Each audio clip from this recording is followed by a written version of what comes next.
IGAD is compromised. IGAD is compromised. We have to be very frank and tell you the truth. IGAD is compromised. Some members in IGAD appear to be part and parcel of the problem of Sudan. They supply arms, they are trading with one side or the other. So IGAD is compromised. Therefore, IGAD cannot. Farai, if you can come up here, that will be very good, Mr. Farai. IGAD cannot and will not be able to resolve any problem. AU is captured. Who runs AU? France, on behalf of the other superpowers. So it is captured. We have a problem here. And that is one of the biggest problems that we have in Africa. That is one of the things that has made me support President Ruto today for the first time on African Union. He said it as if he was quoting the words from my mouth. And I thank you very much, Mr. President. The same views are the same views that I've laid down. I've laid down the views that Africa should quit International Criminal Court, AMAS, under Article 127. Leave the court. Come and put up your court. We need a court. We have a court with 11 judges seated in Arusha. They don't have cases. We don't have cases. We don't have cases at all. Yeah, but you know, Sudan, and they speak Arabic, and they have good diplomacy in Egypt. Why the League Arab and come and save the Sudan situation? They speak Arabic, but the people supplying the guns are not Arabic, are also Arabic from across. We have a problem of those who supply guns. Those who supply guns are known. Drones are known on both sides. Saudi Arabia has taken over the geopolitics of that region. You know very well. Turkey has come in. They have divided. Turkey has divided Libya. France has taken one part of Libya with Turkey. Has taken another part of Libya and Tripoli and Benghazi. We don't have any say. Our organizations are just useless, completely useless. They collect dollars every month. You know, you find AU. Look at the fight in Mozambique. Look at the fight in Mozambique. The only country, like I think Botswana, has handed over the president. The man walked into the Chief Justice office without a crowd. He signed and they took over the presidency.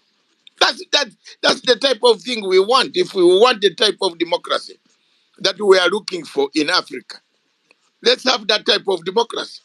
But it is not going to be. It looks that they come, they take things from us.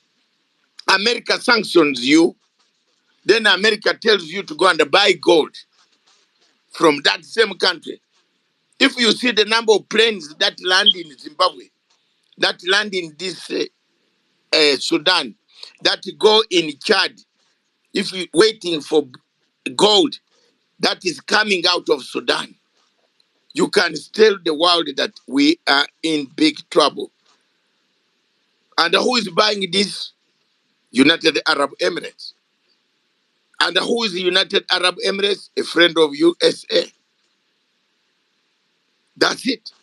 So they can't come and buy the Zimbabwe gold directly. But they will tell UAE, go and buy the gold, store it for us. We can buy it from you. After demonizing the whole country for several years, look at it is there is not how can we be talking about Ukraine to the extent that some African leaders even fly to Ukraine to resolve the conflict of Ukraine over the conflict of Sudan. They went and left Sudan was fighting. Nobody has ever tried to take any serious issues to say, We are flying, we are landing in Khartoum. We want to know why you are fighting. So when I heard this story of women, younger girls, from my sources on the ground in Darfur, telling me that some women, the women are dying, the women are being, they rather commit suicide than to be raped by the soldiers of rapid support forces, rapid special forces. They are raping them. So instead of them accepting to be raped, sorry, they commit suicide and die. Younger girls. This program is there. You can Google it. You'll see. They have never had any medical facilities. There's no medicine. Rain has come. Sunshine has come. Now it's going to be worse. Malaria. So many diseases. And we are here. We have nothing we can do. We are here.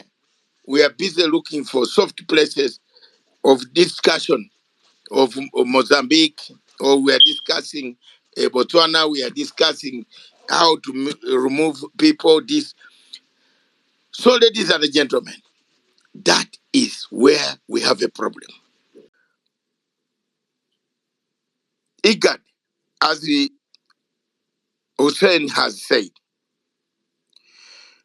can you, IGAD, solve the problem? The answer is no. If you look at the history of IGAD resolving the issues, you will come to a conclusion that they cannot solve any issue at all. Because look at South Sudan. A peace process without money is like an ocean without water.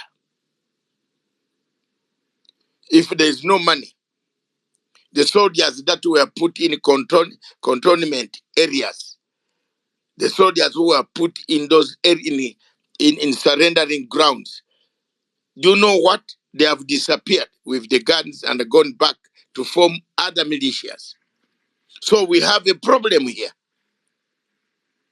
IGAD cannot. And IGAD is divided. There are so many countries in IGAD that have taken sides. Some are on the side of rapid support forces or special forces. Some are on Sudan army. So you can see where the problem is. It lies there. So if we are to solve this problem, we need seriously a new strategy fronted, supported fully by United Nations. Then we know, because if America is coming, United Arab Emirates is coming. And these are friends. I saw it in Geneva. I was there. I sat in a meeting, and a few meters away in the hotel, we stayed in the same hotel where the General Hamid was expected to come, and his delegation was in the hotel. And these people failed. They failed to go to the meeting. So I had to cross over to their table. We sat for an hour.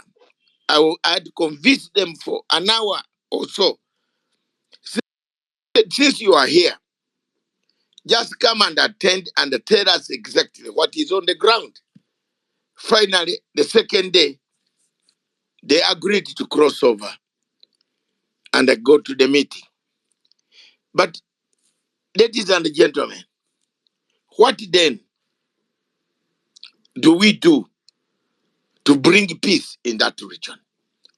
What then can we do to bring peace in Sudan?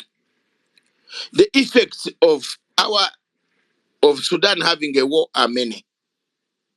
One of the effects is the air transport that has increased in terms of fare.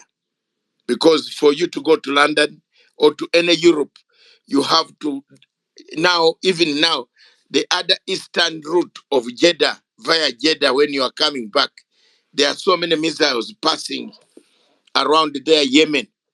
You never know who can shoot the planes. So some of the planes are going as far as over Athens, a route that is longer. The other side of Africa, we go up to Mauritania and through towards between the border between Tunisia and Morocco. Then we enter. It's a longer route because of the war. You cannot cross over anybody who has mounted another platform on top of the of a building, and he has got a long range arm or end of the tomahawk, not tomahawks, SM, what are they called? Bazooka. Not There's a special name for the gun which is used for long range. It can shoot down a plane if you are on an extra building of, let's say, 40 stories and above. You can now shoot a plane very easily. So it's better for people not to pass in those places. They were passing in the West, and that is the cost to us Africans. It comes back to us in regions as a pathway towards Europe. Sudan's route was the shortest. Then you enter Palermo, Sicily, you enter Marseilles, you up into Paris, over into London. And the other route goes into Geneva, another one to Amsterdam. You see, it's very easy. But now if you are going to Amsterdam, you have to rotate, then come back, then pick the route that you left a long time ago. So, ladies and gentlemen, these are the obstacles. Who have we forgotten? Sudan. Who supplies the weapons? Thank you.